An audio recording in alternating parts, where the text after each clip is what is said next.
To open the window for fresh air. To tidy up and put clothes away.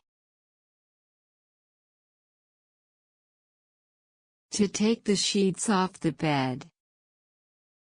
To put the bed sheets in the laundry hamper. To change bed sheets. To make the bed.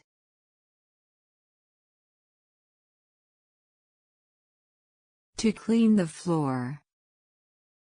To dust and wipe down surfaces. To clean mirrors. To clean under the bed.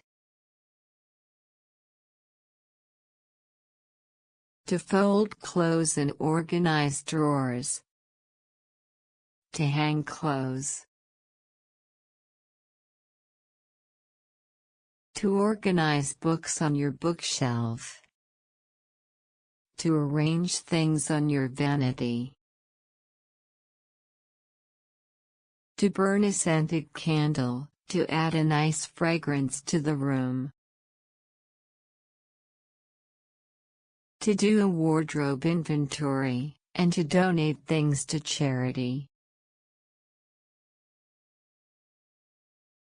To tidy the pens, pencils and papers on your desk.